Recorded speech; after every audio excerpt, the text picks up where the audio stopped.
Hey everyone, Logan Drake here, and you're watching Orgasm Central TV.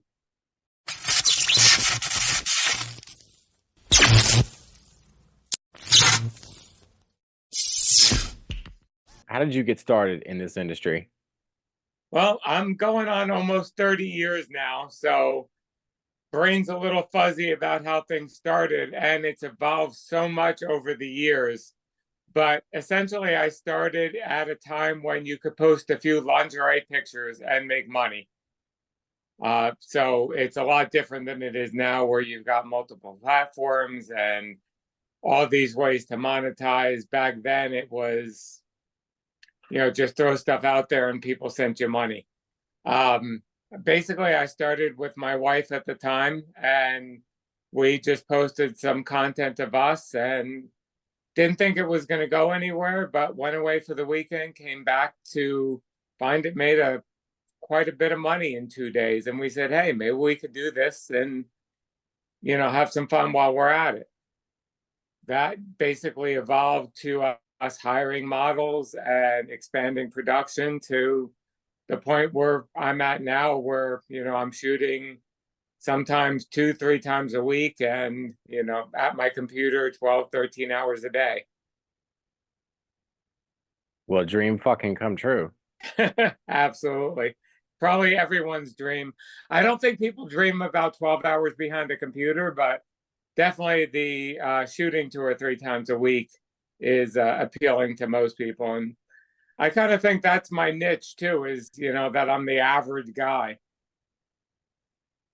So, what do you love most about your work, and what do you love the least?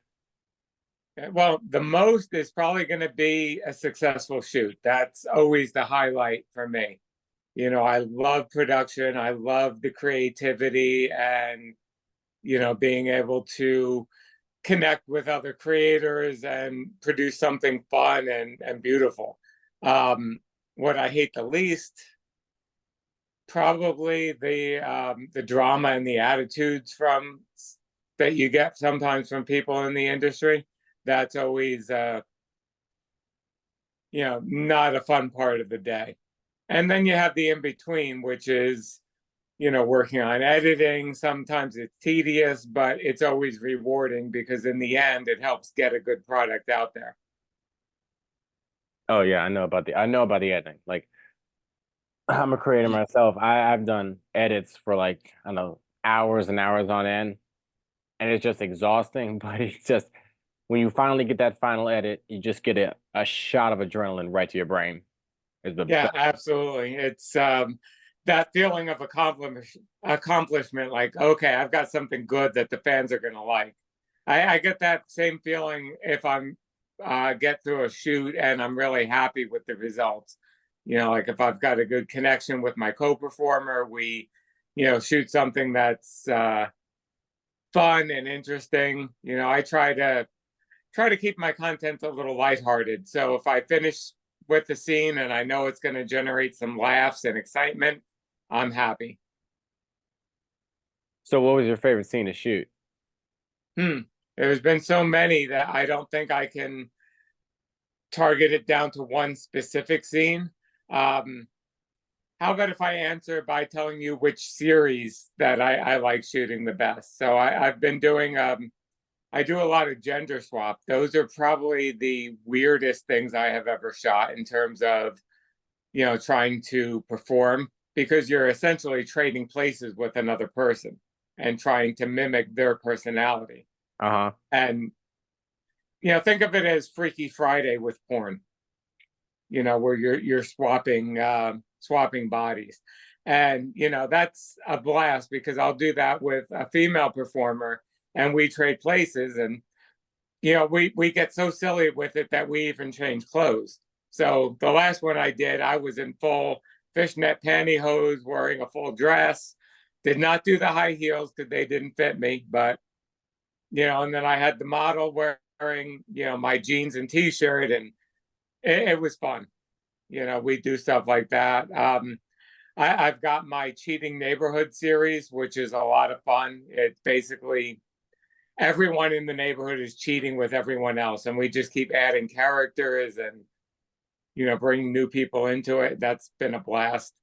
And definitely a big favorite with the models is my Dildo Dash series.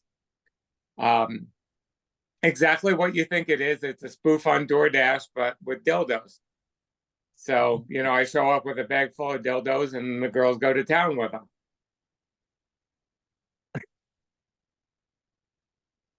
A bag full. Who comes up with those scripts? Do you do that or? Oh yeah, that's I mean, I do get some input sometimes from the girls, where they'll add a little twist to it. But yeah, all of the ideas come from me. And I like to joke that, I kind of change the scenarios on the fly and that I think best when I'm getting a blowjob. So, Oh, really? like as we're doing like a little introductory clip, which I always do, sometimes I rework the entire scene based on as I'm getting to know the girl's personality and saying, you know what, for her, this is going to work great. And, we'll finish with the blowjob clip. I said, okay, next thing we're going to do is this scene. And I came up with a whole new idea. And the reaction was, how did you do that while I was blowing you? So that's fun. But yeah, the way I think about it is if I can come up with something that's not just going to be hot, because it can't always be just about sex, but I want it to be entertaining and, put a smile on people's faces in ways other than just the sex Right. parts. And if people laugh at me, I'm happy. So here's one of those harder questions. Like according to the 2022 Free Speech Coalition, 46% of adult workers have been restricted on services like PayPal, Venmo, and Cash App. 36% of adult performers have lost at least one bank account. 55% have been denied insurance because of their background. And 50% have been denied a loan because of sex work. What do you think of those statistics? Well, I honestly think they're pretty accurate. I have never been denied, anything based on the fact that I'm an adult. And, of course, if any bank that wanted to do a background check on me can connect me to adult pretty easily. Um, I do have a business account that I keep very, very little money in, basically just enough to cover upcoming business expenses. And the rest of my money is in a separate bank under a personal account. So, I do take precautions. I've never had it happen. Same thing with things like PayPal. If you let people pay you and, they put a comment, hey, money for sex work, yeah, you're going to get your account closed. If you make sure everyone does things discreetly and properly, yeah, you can get away with it at least for a while. So, what can people do to help sex workers? In terms of their finances, Well, in terms of like finances and any other ways. well, I mean, I think the biggest thing we need to do for sex workers, and by the way, it took me a long time to acknowledge that that term applies to me. I always just thought of myself as, hey, I'm a website designer who occasionally has sex on camera. And it was the model that actually convinced me, no, you're a sex worker too, embrace it. So now I do, and that's something that crosses my mind. And really, the first thing we need to do for sex workers is to accept them as regular people who just maybe have a job that not everyone agrees with, but it's a job and it's work, and that needs to be respected. We need to give them the same benefits and that any other worker in this country has. And that's something that I think we've been missing. Um, I Yeah. just I'm sorry, go ahead. No, I was like, yeah, because personally, I just made a post where it's like I think we need to start saying that sex work is real work because it's under the entertainment umbrella. You know what I mean? Right.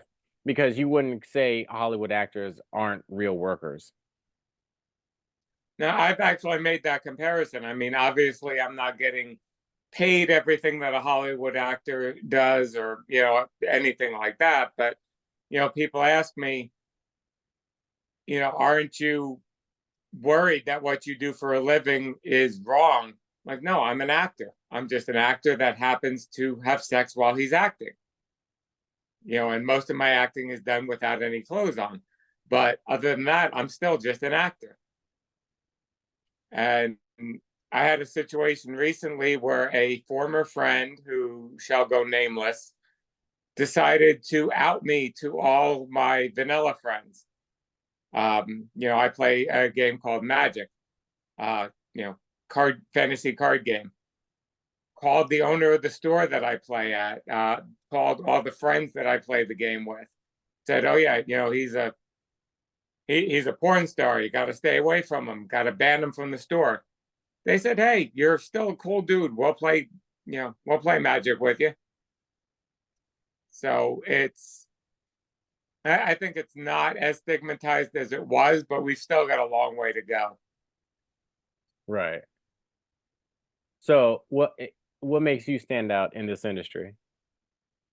Well, other than the fact that I'm old and have been doing it forever, um, I guess the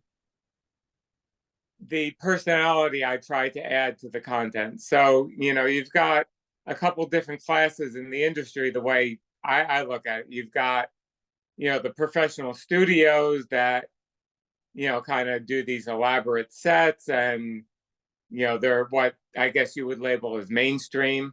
And then you have the individual content creators, doing OnlyFans and the collabs and things like that. So I kind of like to think that I'm a hybrid of those two sectors. So, I have the professional and quality aspects of the studio, the plan and the longevity, but I'm still at heart a content creator who, likes to have a rapport with my co-performers and get to know them. And that's also part of why I work with the same talent over and over again, sometimes for years on end, because we established that relationship and, like to create great content together.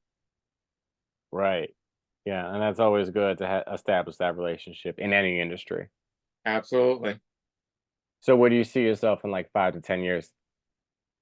Right here, doing exactly what I'm doing now, but a little bigger, hopefully with a little more money, and yeah, definitely with maybe a little few more ideas, a little more experience. But yeah, I'm not going anywhere. I'm constantly asked, usually by people who want to replace me, "Hey, you're getting up there. When are you going to retire or let a younger guy take your place?" Like, hey, there's a reason I go to the gym 3 to 4 times a week. I want to stay in shape and keep doing this another 10 or 15 years at least. I mean, yeah, but I mean, if you need an extra actor, I'm all you can always email me. Yeah, I have no end of volunteers. I'm constantly I think that's my most common DM from other male creators, especially new ones starting out, is, "Hey, how can I be you?" And my response is usually, "Well, unless you can time travel 30 years to the past and start then, you probably can't." But I try to keep it light. That's fair enough. But those are all the questions I had. Damn, Logan Drake, it was great having you on, brother. I appreciate it. No, I appreciate it, and I hope all your visitors will come check us out at the Exotica show, if you don't mind me throwing out a plug. Yeah, absolutely. So yeah, Exotica New Jersey is coming up in less than 2 weeks. I'm having my booth for the first time, so really excited about that. I've got some great girls at the booth with me. So it's booth 863 from October 25th to 27th. I wasn't going to be at the New Jersey one. I was going to come to the one in DC. Okay, I will probably be at DC. I'm not going to have a booth, but yeah, I've got a lot of friends that'll be there, so I'm definitely going to come hang out. Yeah, So awesome. hopefully we'll see you there. Yeah, great. Good to see you, brother. Thank you. Okay, thank you. Take care.